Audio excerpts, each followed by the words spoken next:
Greetings, everyone. Let us begin with the Shanti Mantra, peace chant. This is from the Shvetashvatara Upanishad. On page 70, top of page 70 of this book, Universal Prayers. Om Tvam Stri Tvam Pumanasi Tvam Kumara Utava Kumari Tvam Jirno Dandena Vanchasi Tvam Jato Bhavasi Vishwato Mukhaha. O Lord, you appear in the form of all women. You appear in the form of all men. You are the youth, you are the maiden. You also appear as the old man, tottering along with the help of a stick, walking stick, staff. You appear in the form of all beings with manifold forms. Om Shanti Shanti Shanti. Om peace. May there be peace and joy in our hearts. Adhyatmika Shanti. May there be peace and harmony amongst all beings. Adi Bhautika Shanti. May there be peace everywhere in nature. Adi Daivika Shanti.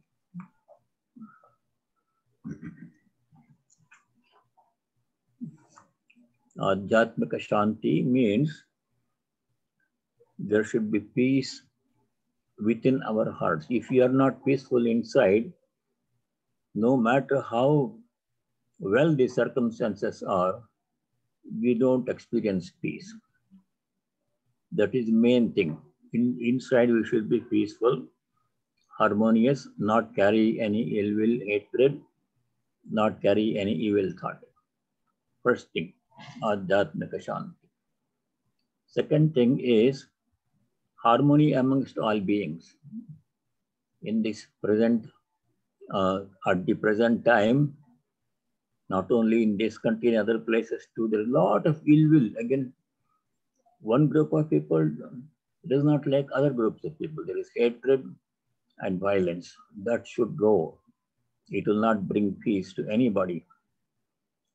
The third peace is peace in nature, Adi Daivika Shanti.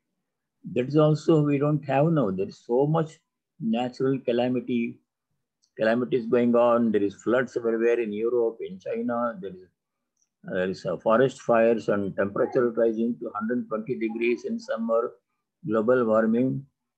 Much of it is said, is caused by our misuse of nature, our energy consumption. Anyway, let us pray for peace in nature.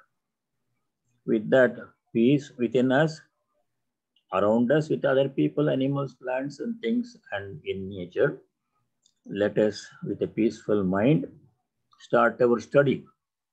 Last time we were doing verse number 31 in chapter 9. 30 and 31, they are very encouraging words from the Lord.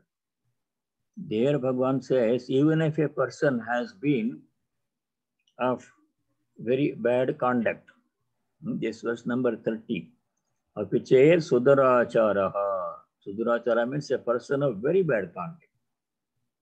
That person can turn around his or her life and become a Dharmatma quickly. It doesn't take much time.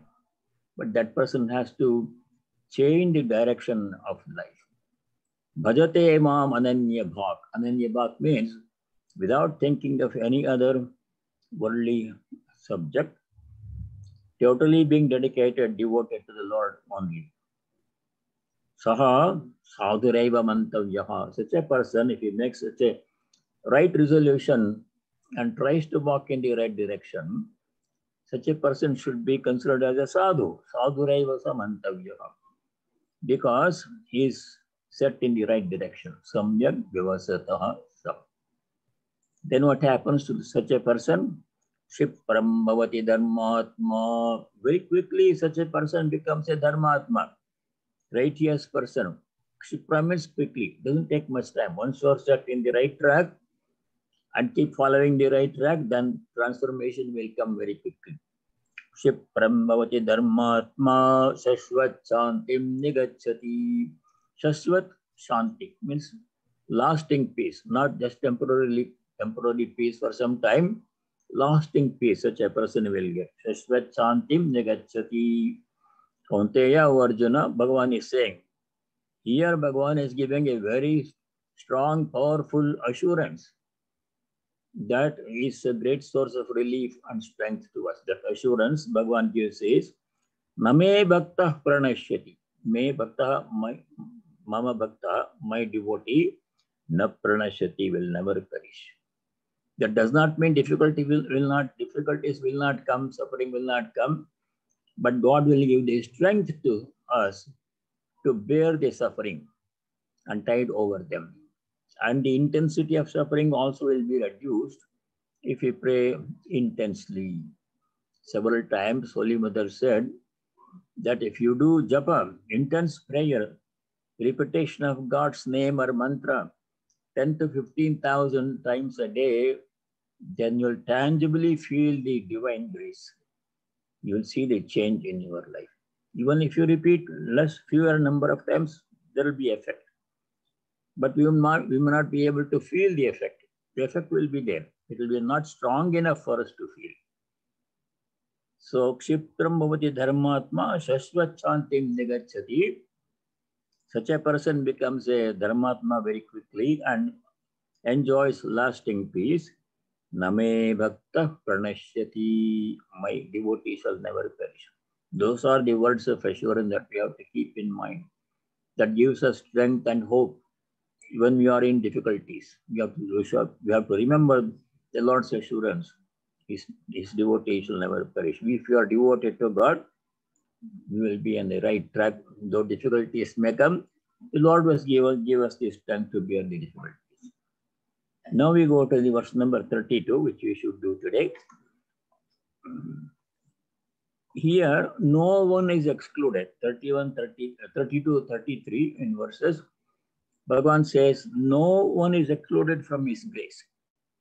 Everyone is qualified. Everyone will get his grace. Only if you are devoted to him, we feel the grace.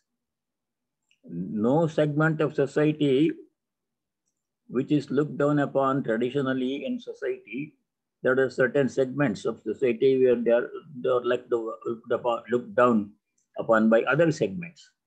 They also will get Bhagavan's grace. There is no exception. So verse number 32, 33. Mami parthavyapashritya yepisyo papayonayaha striyo vaishyas tatha shudra tepi yanti param gatim. Verse number 32. The translation is, seeking refuge in me, Arjuna, those even of low birth, as well as women, artisans and serfs attain the supreme goal. The translation is not so good. Ye api papayonayaha syuhu. Even if people are born in very unfavorable circumstances.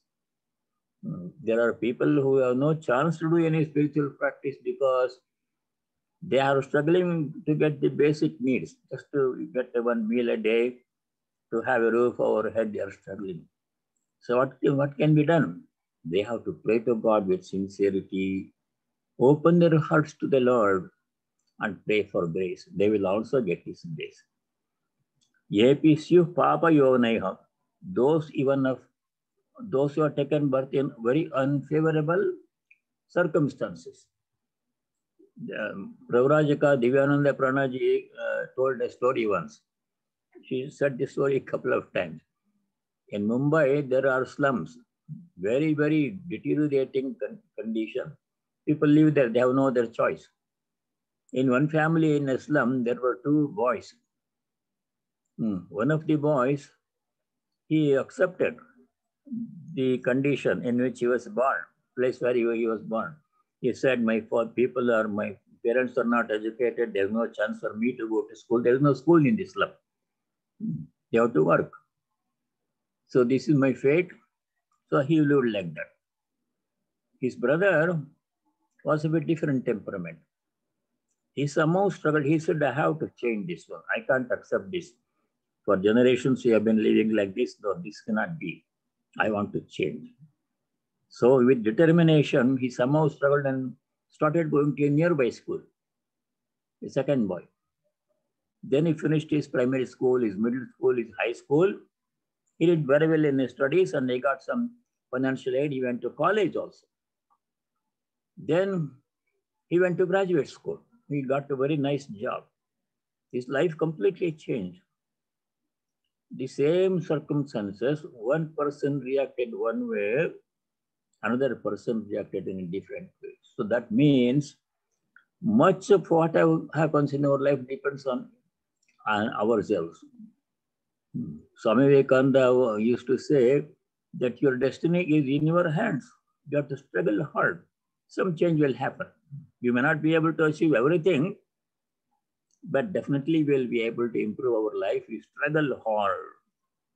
So here we can get God's grace even if we simply pray to Him with our heart. We don't have any facility to do any special puja or anything, or rituals or anything. But in our mind, if we pray to God sincerely, oh Lord, I'm in difficult circumstances, please help me. That prayer is important. In this book, Swami Chaitanandaji's book, Sharda Devi and her divine play, there is a very nice passage. One Swami asked Divine Holy Mother what to do when you are in difficulty. This was during her last days. People knew that she was not going to live long. What to do when you are in a crisis? She said this, she gave this advice. When you are in a crisis, I will come and show you the way. Holy Mother said, but we have to do something. Holy Mother, even after her passing away, she said she would come and guide us and tell us what to do when we are in a crisis. But for that to happen, we have to pray intensely. How to pray intensely? She gave directions. She said, for a few days, isolate yourself from other people. Don't mix with people, except when absolutely necessary. Don't have any conversation. And stay in your room all the time and intensely pray, do japa. All the time. Avoid all unnecessary movement, unnecessary conversation. Don't try to meet with people if it is not necessary. If you do this for a few days, I will come and tell you how to get over that crisis. So that is the practical instruction Holy Mother gave. Everybody can change and improve their lives, whether they are women who are generally looked upon by other segments of society. Even in this country, most advanced society in the world, democracy, everybody has freedom. In the United States, in 21st century, even now, women don't get the respect they deserve. Women don't get paid the same pay for the same work that they do as men. It is the case, it has been the case like that from beginning.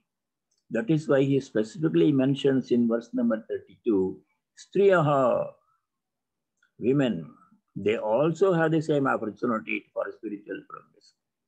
Vaishya, those who are in a trading profession, Tata Shudra, those who are in the service profession. Society requires all kinds of people. They want people who are going to be teachers, who are going to be doctors, are going to be managers, are going to be servants, are going to be pursuing other service professions in the society. Otherwise, society cannot run. We need everybody in the society. We need technicians and we need janitors. Even a janitor can God's grace, as you know from the story of Rasika in the Dakshineshwar. No one is excluded. Sriya, Vaishya, Tatha, Shudra, Tepi, they also Param Gatim Yanti. They reach a supreme goal. Param Gatim is supreme goal. Supreme goal is God. No one is excluded, but some effort is needed. And everybody does not have the same advantages. They are in different situations. Some people are in very favorable situations, some are not.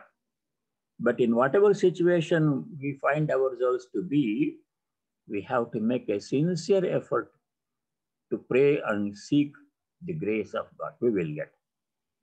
Then what to speak of people who are in very good position, who are in very good birth, who have a very good birth in favorable circumstances. Verse number 33. Kim punar brahmana punya bhakta rajarshayas tatha anityam asukam lokam imam prapya bhajasvamam. This verse is very important, the second leg. It gives an instruction that we all have to follow. So we'll come to that. In the verse number 33, what to speak about Brahmanas who are born in a family of well-educated people who follow the Vedic lifestyle, who learn Vedas and other branches of knowledge who acquire. What to speak of them? They will automatically means they have to put. A person may be born in best family, but if he or she does not pray, does not seek God's grace, he won't get anything. We have to pray. We have to sincerely seek God's grace. Then everybody will get God's grace. No one is excluded. That is the assurance Bhagavan gives here. Kim punar brahmana punya. Punya means those who are meritorious family. Bhakta rajarshayas tatha. Bhakta means devotees who are family, born in family of devotees. Traditionally, everybody has been devoted to God in the family, so it comes naturally to everyone in that family. Bhakta rajarshayas tatha. Rajarshi means kings were also sages. In the earlier days, kings were also sages. They were not simply political administrators. They had knowledge of Vedanta. They were teachers of Vedanta. For example, Janaka, Ashwapati, all those people. Vishwamitra also, he was a king. He also became a great saint. So, Kshatriyas also had Vedic knowledge. And they used to communicate, teach Vedic knowledge to other people. Rajarshayas tatha. Anitya. This second line is very important. Please make a special note of that one. Verse number 33, line second line. Anityam asukam lokam imam prapya bhajasvamam. Imam lokam prapya. Having reached this world of human beings, the present world in which we live. There are other worlds that where Gandharvas live and Siddhas live and gods live. We are in the human birth, human loka, the world of human beings. And other beings are there with us. Animals and plants and inanimate things, nature, everything is there. Imam lokam prapya, having come into this world in which we find ourselves now, what kind of world it is? This is very important. The Lord who created this world, he himself is saying, Anityam asukam lokam. This loka, this world is anitya, means temporary, not permanent. Everything is changing, everything will go away one day. Whole earth will go away one day. Sun also will go away one day. Nothing is permanent. Some will last for a long time, some will last for a short time. Anityam lokam, not only that, this loka has no joy, happiness in it. Asukam lokam. Sukha means happiness. Asukha means opposite of happiness, all suffering. In this world, suffering is inevitable. Suffering is inevitable. No matter who you are, you may be a king, you may be an ordinary person, you may be educated, uneducated, male, female, whoever a person is, suffering is inevitable in human life. That's what Buddha also taught. Suffering is inevitable. In this joyless world where suffering is inevitable, Anityam asukam lokam imam prapya, we have come to this world. Why we came, how we came, that's a different story, we don't know. It may be due to our karma, past karma, desires to be worked out, karma to be worked out. We are here anyhow, we have ended up here. And this world is not our original place, not our destination. Last time this topic came, this world is not our place. We don't belong here. We are strangers here. That's why that famous song that Swamiji Naren sang for Sri Ramakrishna in the early meeting, Mano chalo nije niketane. O O mind, O my mind, Manaha. Nija Niketane chalo. Niketana means house, abode. Nija means our own. Chalo, go there. This is not our place. We have ended up here because of some reason, karma to be worked out, deserves to be worked out, but this is not where we belong. This is a we have strayed from our path. Our path is straight towards God. But we have strayed into this world of human birth where suffering is inevitable. Everything is temporary. Anitya masakam lokam imam prapya. What is the solution? What the one thing that we have to do? Bhagavan is saying, his one important instruction is contained here in verse number 33, second line. Bhagavan says, Mam bhajasva. Remember those two words. Mam bhajasva. Pray to me. Bhajana means prayer. Any kind of prayer. It can be in any language. It can be in the form of chanting names or mantra. It can be in the ritualistic worship. It can be in the singing of devotional songs in any language. Any way you like. There are infinite ways to pray to God. Everybody can find out their own way to pray to God. Mam bhajasva. Worship me. Worship me. That's the solution. Problem is mentioned here. Solution is mentioned here in the same line. Problem is this world where which we have ended up is not your true place. It's not your permanent abode. Our permanent abode is with the Lord. We belong there. With Him. At His feet. You are not there. You are in this world right now. For whatever reason, explanations don't matter, but practice we are here. Then what's the solution? Problem is that this loka is, world is, anitya asukha. Everything is temporary. Today it is there, tomorrow it will not be there. Asukha means no happiness here. We know from experience. Young people may not appreciate that much because everything is going on well for them for some time. But life will teach us in course of time, suffering is inevitable. Anityam asukam imam lokam prapya. Having come here, what are we supposed to do? What's the solution? How to get out of this world and go back to our own abode, which is the Lord's abode. Which is the Lord. He is our true abode. That's where we belong. We should go there. The longer we tarry here, looking for happiness in this, in that, worldly things, fame, property, and enjoyment, entertainment, and worldly pleasures, position, power, money, none of them will give us permanent happiness. For some time, it looks that we enjoy them for some time, but it will soon fade away. This we know from our Vedanta teachings. One example which comes to my mind always when we come to this topic is Nachiketa's renunciation story. He was also in this world with, like other people. He was born here. His father was a sage, was a rishi. Vajasravas was his father's name. His father conducted a ceremony, Vedic yajna, and gave away all the things he had as gift. Among the things he gave away, Vajasravas gave very old cows, which had become very old. They were not giving milk, they were not producing progeny, they were sick. He gave them to people. What would they do with that one? So, liability. If you get such a gift, what will you do? You have to take care of them. There's no gift at all. He gave. Nachiketa objected. Why are you giving all this? Why don't you give me to somebody? I can be of some use to someone. He kept on saying this. Father lost patience. The father said, get lost. Go to, I will give you to God of death. Go. But the boy took literally. He went to the abode of Yama and waited for 3 days. Yama was out of town on his rounds. And then after 3 days, Yama comes back and offers 3 boons. That's Nachiketa story you should know. I think all of you know that one. Then the third boon that Nachiketa asked was self-knowledge. What happens after death? Does something survive, or that's the end of everything? His body, mind is all that is there, or there's something else besides the body and the mind? What is that if so? Then Yama didn't want to give the answer right away, because this was a very young boy, Nachiketa, 9 years old, 8 years old boy.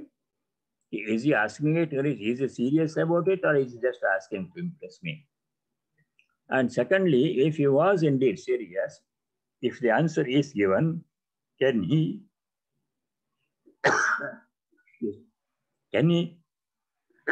understand the answer. Does he have the background to understand the self-knowledge that Yama was going to do? Nachiketa passed the test. Nachiketa, Yama offered him all kinds of things that anyone can hope to have in this world. Yama said to Nachiketa, I'll make you a king of a large kingdom. You can choose as large a kingdom as you want to have. You will have queen, you will have music, dance, chariot, horses, women, everything you will have. Money, large kingdom, as long as you want, you can live. Take all of those things. Why worry about what happens after death? You are very young. You don't have to worry about that. Nachiketa said, no, sir. Absolute renunciation to Nachiketa at a very young age. He said, Nachiketa says, all these things you are offering are very temporary. He had that insight even when he was a boy. Other people would have taken all those things and grabbed them and would have gone away happily. Not Nachiketa. Nachiketa says, Shobhava Martyasya Ajantaka. Antaka means God of death. Yama. All of these things are happening are Shobhava. Today they are there, Swamis tomorrow. Tomorrow, Abhava, they will not be there. I don't want any of these things. Then he says, Sarvendriyanam Jarayanti Tejaha. Nachiketa says to Yama, when all these things are offered to him, these enjoyments, sensory enjoyments, food and clothing and pleasures and sensory pleasures, everything, they all are short-lived. In a short space of time, they will deplete the sense organs. Sense organs will not be able to enjoy these things anymore. Only for a short time, senses can enjoy.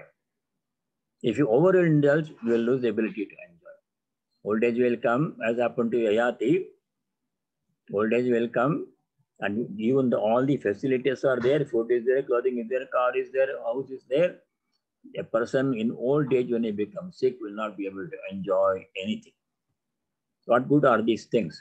Very temporary.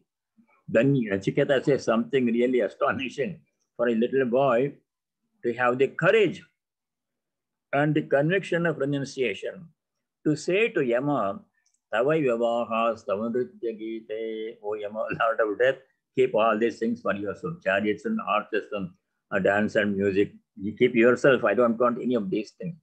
I want self-knowledge. That is wisdom. That is renunciation.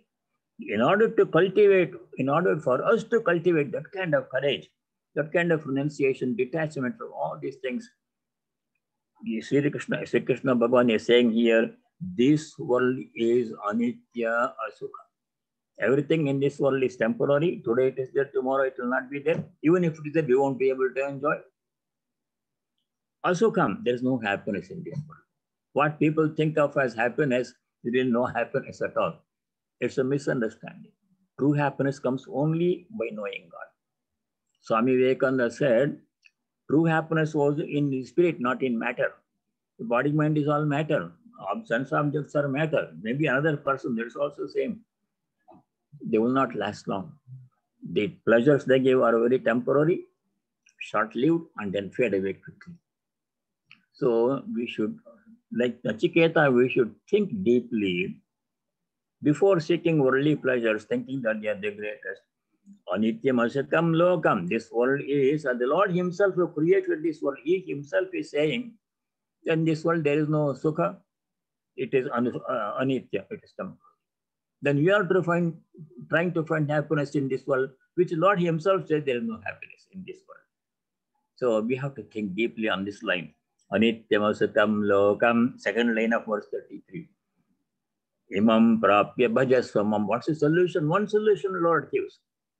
One thing that we have to do to get out of this place, which is only full of misery, unhappiness, and temporary, on which the Lord, our true destination, our true abode is in with the Lord. Not here. This is not our true abode. This world is not where we belong. We are strayed into this world somehow. To get out of this world and reach our destination, which is the Lord Himself, we have to say one thing we have to do. What is that one thing? Mam bhajasva. Pray to me. You can pray in any way you like, in any language you like, in any form you like. Pray to me. Mam bhajasva. Worship me. That is the solution. The problem and the solution, both are given in this one line, second line of verse 33. where Bhagavan says, Anityam Sukam Lokam Imam Prapya Bhajasvamam. Very important line. Please try to remember this one. And what we have to do? Mam Bhajasvam. Pray to God. Anyway, you can pray to God. Then we go to verse number 34. What we have to do to get out of this world and reach our true abode, which is the Lord Himself. He gives several more instructions. One instruction in 33 is Mam Bhajasva, pray to God. Then a few more things which are related, similar. Verse number 34. Manmana bhava mad bhakto madhyaji mam namaskuru mame vaishyasi yuktvaivam atmanam matparayanaha. Very nice verse. Some more instructions, practical instructions are given here. No theory, no philosophy here. We don't need philosophy, you don't need theory. You don't Atma, Paramatma, one and same God became this world, God is the world. All those things are not of much import. They're interesting, may not be. What we have to do practically every day. Sri Krishna gives practical. I emphasize those verses where we have practical instruction, something that we can actually do. This verse is one such verse. Here says, Manmana bhava. Mat means me, Bhagavan. He's speaking. Mana means mind. Manmana bhava means make your mind dedicated to me. Dedicate your mind to me. God has given the mind. Mind means ability to think and reason. What we should do that mind for? We should use that mind, that faculty to think and do right things, separate right things from wrong. All that mind can do, buddhi. We have to fix our mind on the Lord only, manmana bhava, not on the worldly things. Most of the time we think about food and clothing, mostly food. So much conversation about food, so much energy, time is spent. Time is gone, spent. Not good. Use all the time and energy to think about God, to pray to God. Manmana bhava mad bhakto. Fix your mind on me, first thing. Most of the time, as Holy Mother gave instructions, isolate yourself from other people for a few days and pray to me continuously. Eat very little food, don't have any conversation. Those instructions she gave, how to overcome a crisis, how to get directions from Holy Mother. Even now, that we have to do. Manmana bhava mad bhakto. Dedicate your mind, fix your mind on me, totally. Madhyaji bhava. Yajna means any kind of sacrifice. Any kind of sacrifice that we do should be dedicated to God, Madhyaji, not for seeking worldly benefits. There are Vedic sacrifices which are specifically meant for gaining certain worldly things. How to get a good wife, how to get a good son, how to vanquish our enemy. These things are all there in the Samhita, in the Brahmana portions of the Veda. We are not interested in that one. They're all temporary. They're there today, tomorrow they will go away. Not that. Whatever sacrifice we do should be for the Lord only, offering everything to Him. Every work that we do should be offered to Him.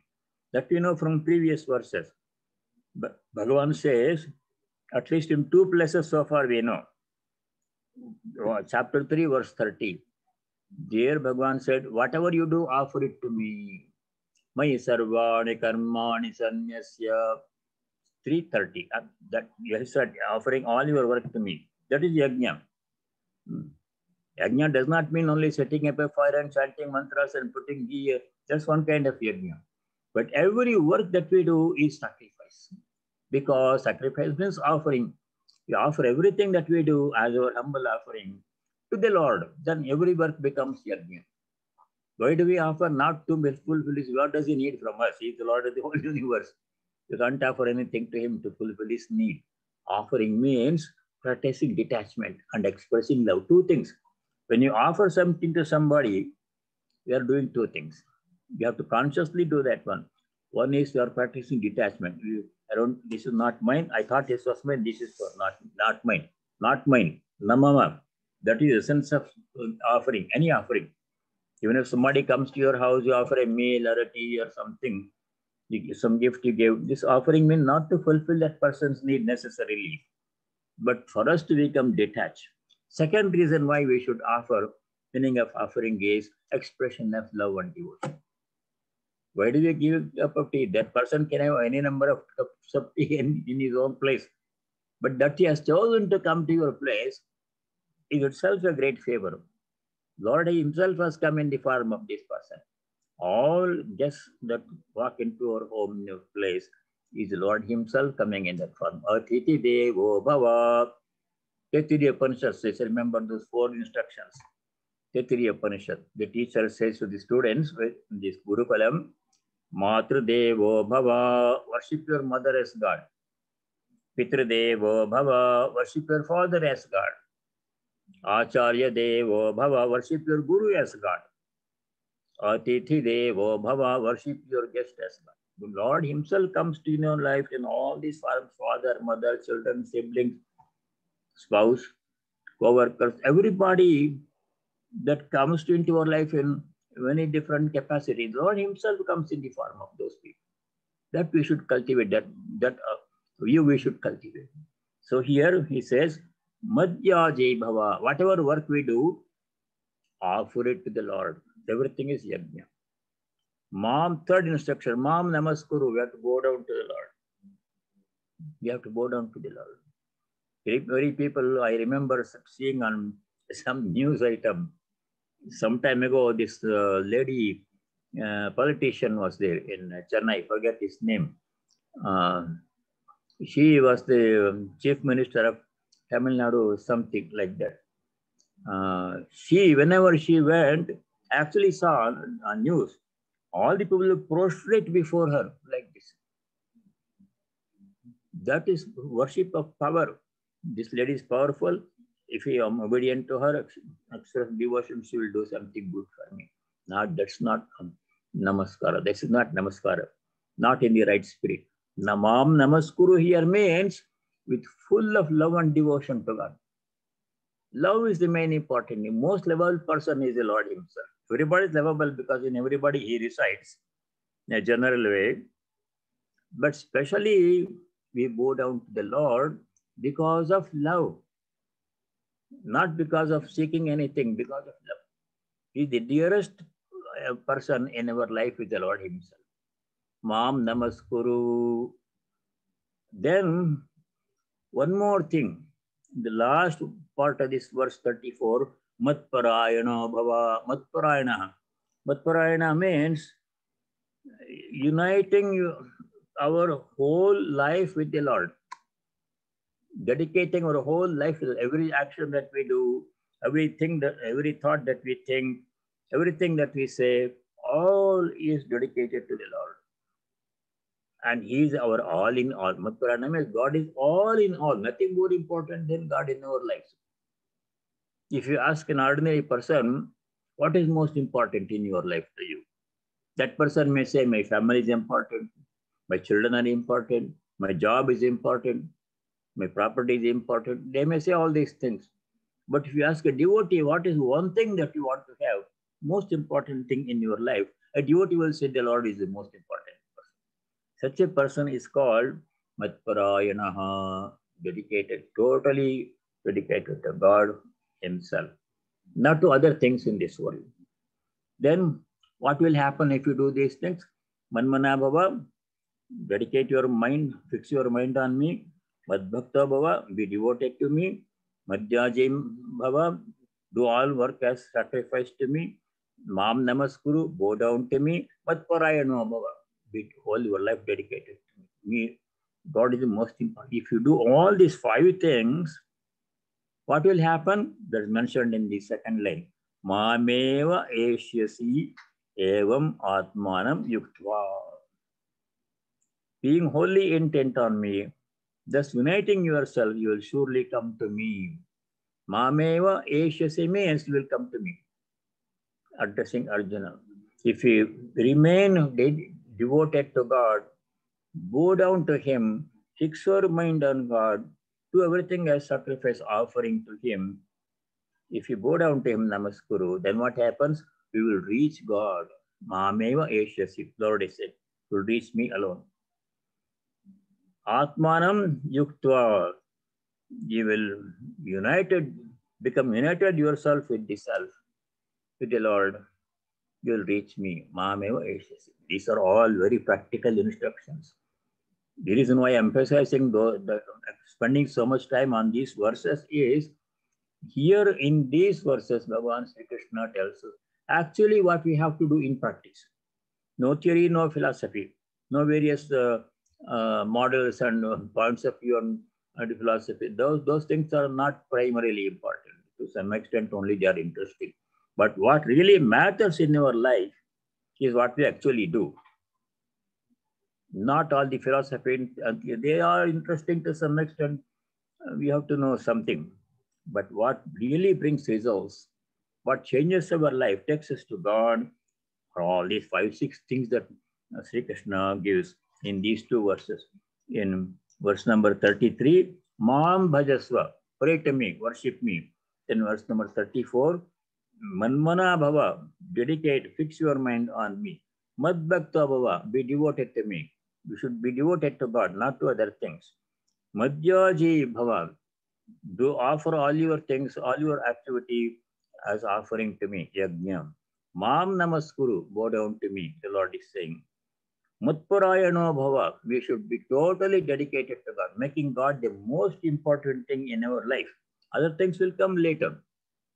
If you make a list of what are the things important to us, at the top of that list, God must be there at the top of the list.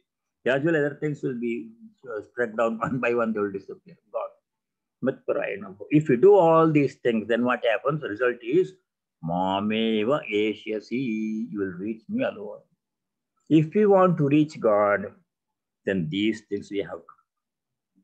Very practical instructions. So that's why you have to emphasize these two slokas, 34, 33, 34, we have to study again and again. That brings us to the end of chapter 9. It has been a very interesting chapter. I shall point out a few verses in this chapter which are important. Others are important, but you have to specially pay attention to these few verses.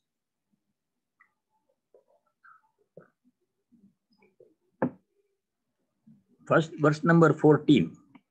Verse number 14.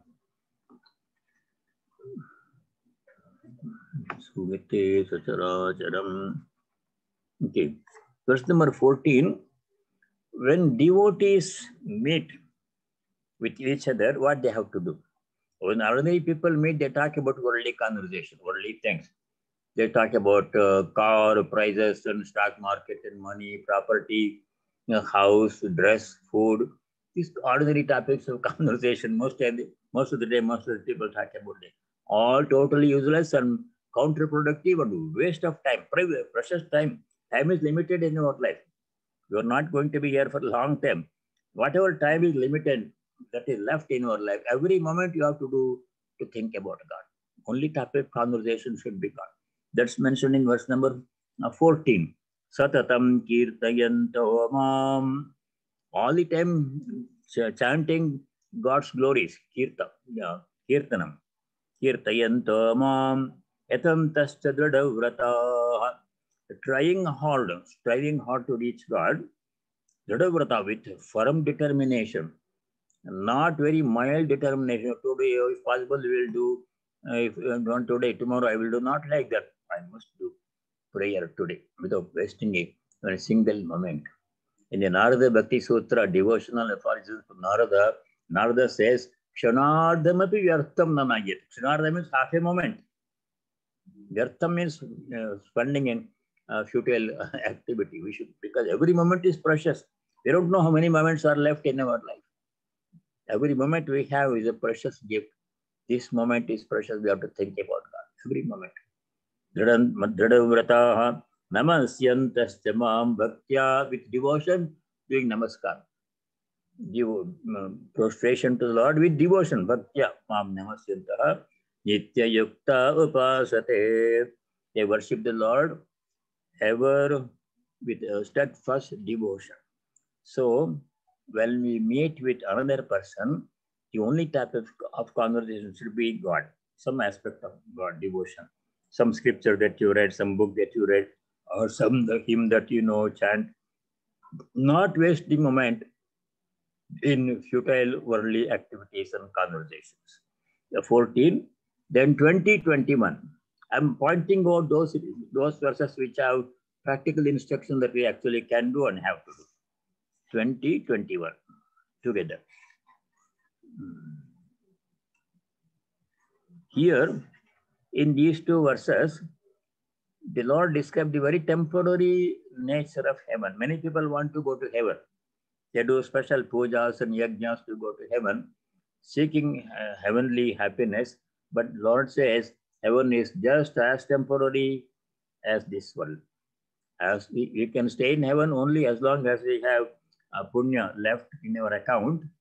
If you do some good deed, charity or pilgrimage with object of going to heaven, you will get a place in heaven. But how long? As long as the stock of merit you have earned lasts. So the temporary nature of heaven, I gave the example of going on a cruise. How long you stay on the cruise depends upon how much money you can spend. All the facilities are there. All kinds of food, 24 hours food court is open, all ethnic food, Indian food, American food, Thai food, Chinese food, everything is there all the time.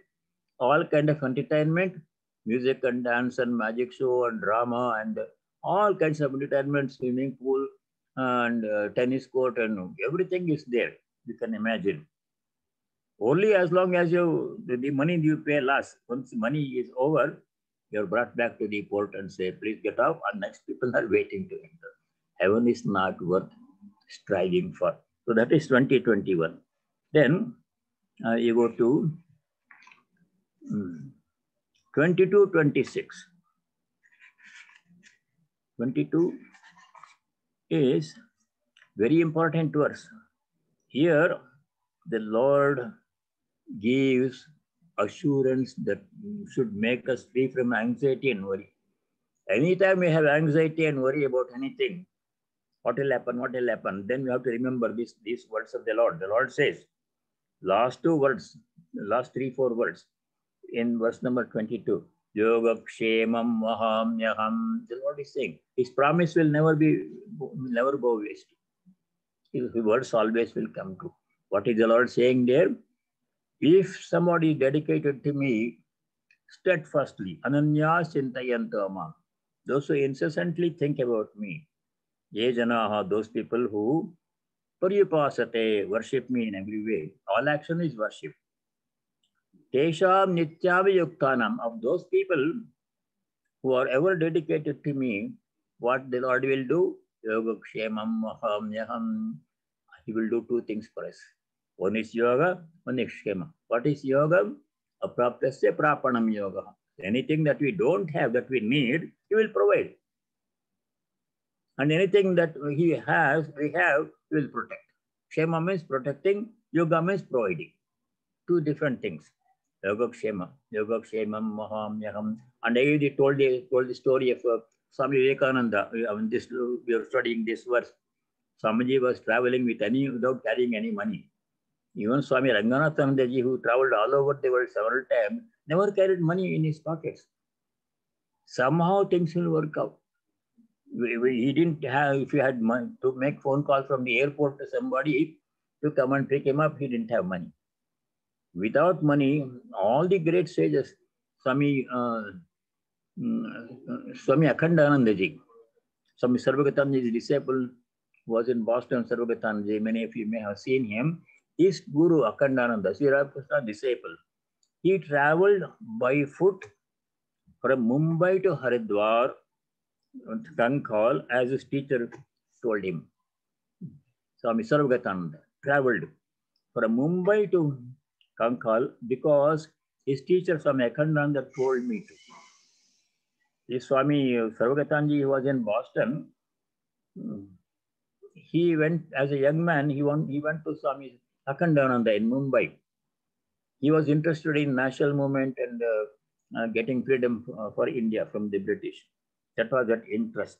Swami Akhandananda looked at him and said, your life is in a different trajectory. You will have to become a monk. Do you want to become? Yes, sir, I will do whatever you say. Sarvagatanji said. Then Akhandanji said, travel from here to Kankhal. They need a person there in Kankhal. hardly need a person. If you can go and serve there, your life will be fulfilled. Can you travel? Yes. By foot, can you travel? Yes. Determination. That is time and determination. He didn't say, oh, it's how difficult. I can take a train. I cannot walk all the 800 whatever miles. No. Yes, he said. Without carrying 1 cent, 1 paisa of money. On foot, sleeping wherever, under a tree or in a dharmashala, wherever some place was there, begging food. That is the courage, determination that devotee should have. Ye janah pariyapasate, those who worship me in every way, doing all action as worship, ananyas chintayanta. We are doing verse number 22. Not thinking of any worldly things. Tesham nitya vijuktanam. Of those people who are ever devoted to me, dedicated to me, what the Lord will do? Yogakshemam mahami.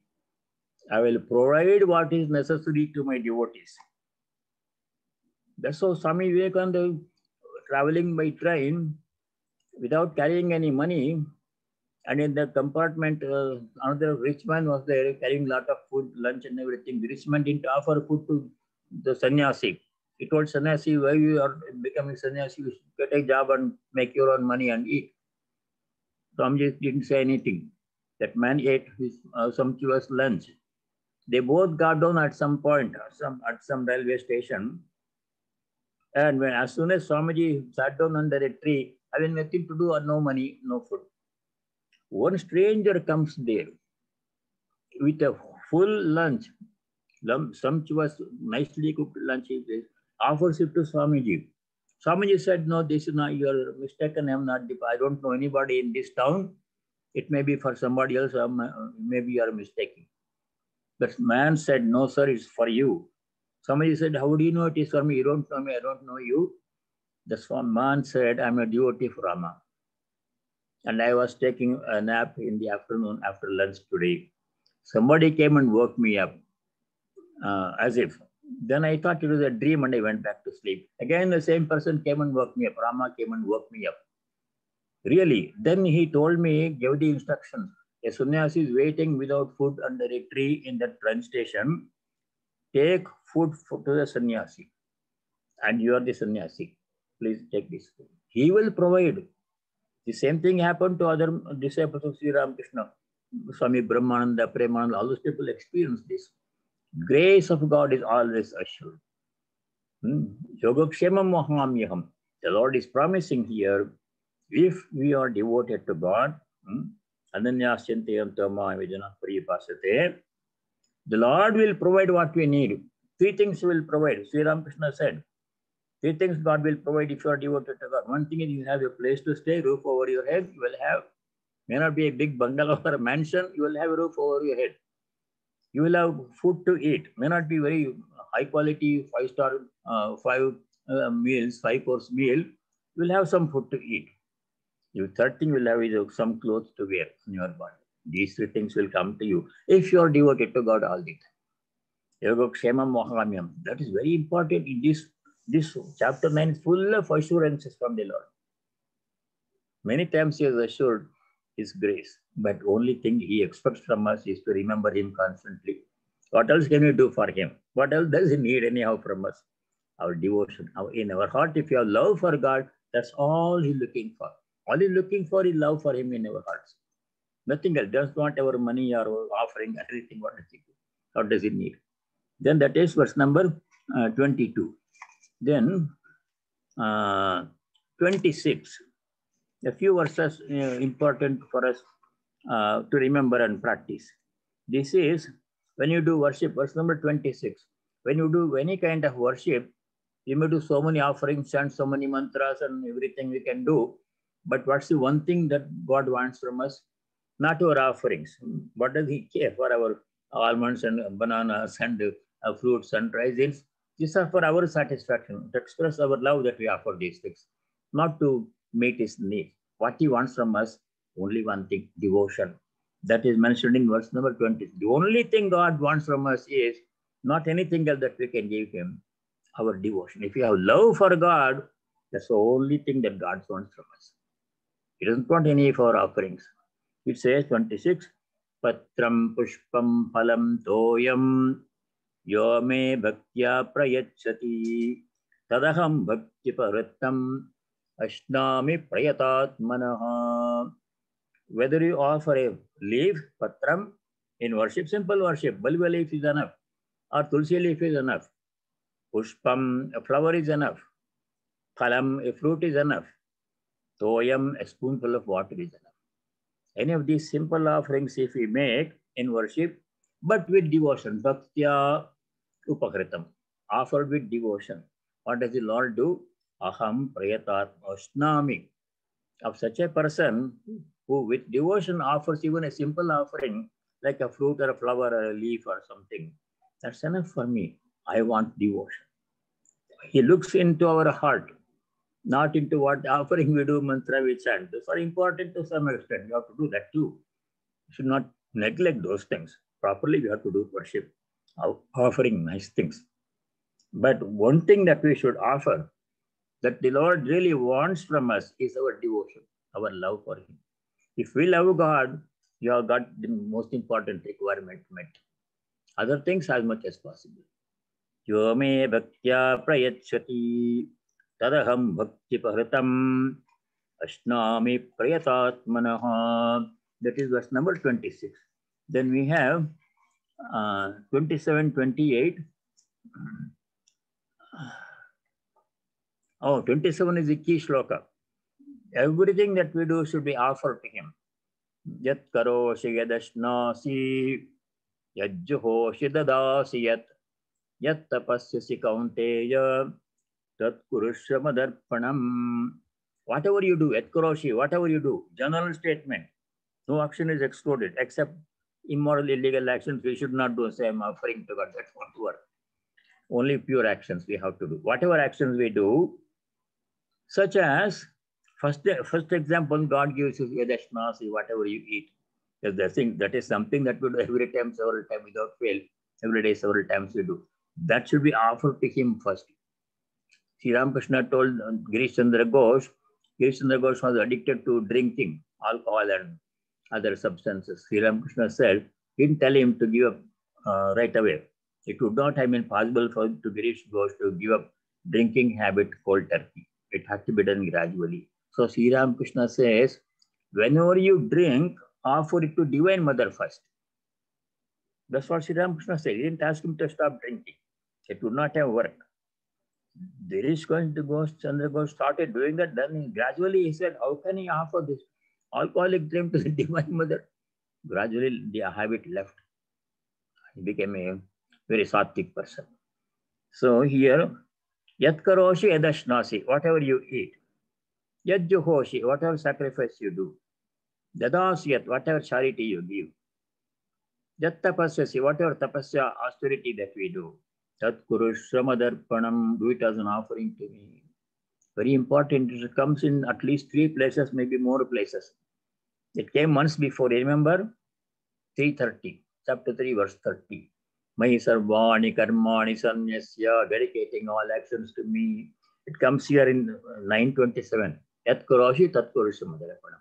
Comes again in 18:57. Chetasa sarva karmani mai sanyasya matpara. 18th chapter, verse 57. Many places. So that is verse number 27. Tatkurusha Madarapanam, offer everything, not only our actions, our everything, our whole life, our property, our work, our family, everything dedicated. It is all yours, O Lord, not mine, but thine. That should be your mantra. Nothing is, we should not call anything mine. Nothing is ours really, not even the body, which we refer to as my body. No, it's all his, not mine, but thine. That is verse number 27. And 28. It says, what's the effect of doing this? Result of doing this one? Shubha Shubha Phalerevam Mokshase Karma Bandhanai. We become free from the bondage of work. Otherwise, if you do work with attachment, expecting something in return, then you become attached and karma phala will come. You have to go through that. That makes us do more work. Then we get stuck in the cycle of karma phala. So the solution to get out of this loop of karma, from the loop of karma phala, is to dedicate everything to God, all our actions to God. Then 30-31 that we did today. Did we do that today? Yeah, we did today. 30-31. Yeah. No one is excluded from God's grace. Even if a person has been a bad conduct, apiche sudaracharaha, such a person can become a dharmatma, righteous person, a devotee, in a short space of time. Quickly. How? Bhajate mam ananya bhag. If we praise to God incessantly, that will make sure that we go in the right track. Sadhureva samantavyaha. Such a person should be looked upon as a sadhu. Though he has been of bad conduct before, that does not matter. We can change the direction of our life at any time. 180 degrees we can change. Samyak vyavasito hi saha.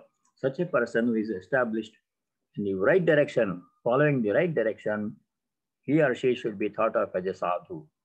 Then what happens to such a person? 31. Shipram bhavati dharmatma. Very quickly. Shipram means soon. Very quickly. Dharmatma bhavati becomes a dharmatma. Shashvat chantim nigachati. Enjoys lasting peace. Then last part of the sloka is Pauntaya pratijanehi name bhaktah pranashiti. Those three words you have to remember. Na me bhaktah, four words. Name bhaktah pranashiti. Lord is saying His promise to us. Several promises He gave in this chapter. Yogakshema Mahamyam, He said. He says, my devotees will never perish. My devotees will never perish. These are the words of the Lord, assurance. That does not mean for the devotee everything will be smooth, will be free from all problems. No, it won't be. Problems will be there. Past karma will have to bear its fruit. But to a devotee, God will give the strength to bear and reduce the intensity of the suffering, as Holy Mother said. Then 31. Last one is 34. Manmana bhava mad bhakto madhya jemam namaskuru. If you do 5 things, we have to do. 5 things are manmana bhava, fixing our mind on God, not on worldly things, always. Mad bhakto bhava, we have to be devoted to God. We have to become God's devotees. Madhya jay bhava, we have to perform all actions as an offering to the Lord. Mam namaskuru, we have to bow down to God, do namaskar to God every day, morning, evening. Then matparayano bhava, then we have to make God the only thing and important thing in our life. Other things, worldly things are, if it is available, okay, not available, okay. God is the one thing that we want. Make God the most central focus, most important point of our life is God. Other things will come later as much as possible. Then what happens if you do these things? Mameva eshyasi, you'll reach me alone. So if you want to reach God and escape from this world of suffering, the Lord Himself said, Anitya Masakam Lokam, what we have to do, these 4 items. So we will stop here, and next time we shall begin with chapter 9. Yes, chapter 10. Chapter 10 has very important verses and instructions. So please study these verses again and again, and God willing, we shall meet next week and start our study of chapter 10. Chapter 10, Vibhuti Yoga, very interesting chapter. So let me say the closing prayer. If you have questions, we have a few minutes for questions. Questions or comments if you have.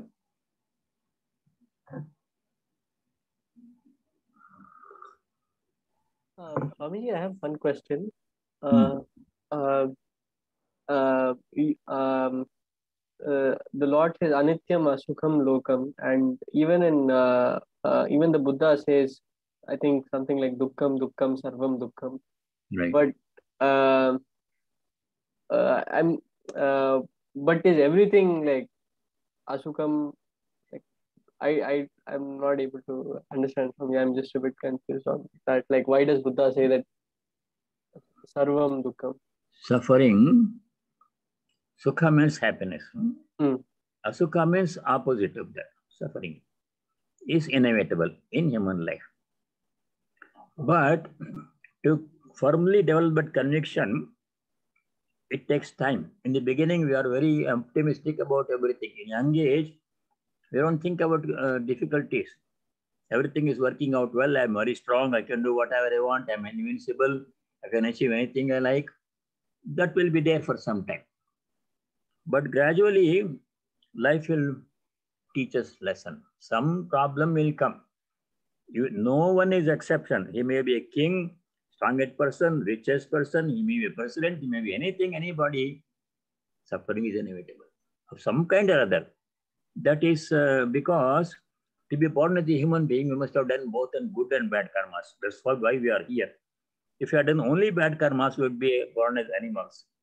If you had only done good karmas, we will be devas and some other higher plane of existence, or we would have achieved liberation.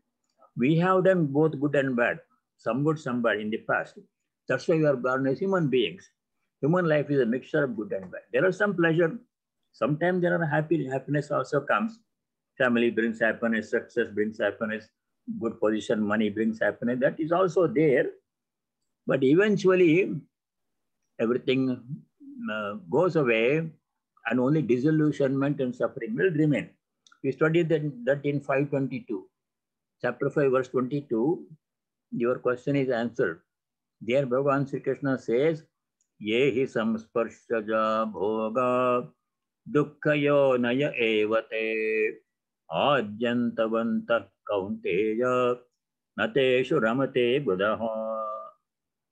Dukkhayo naya, everything even that starts as happiness, eventually it stops sometime and brings unhappiness.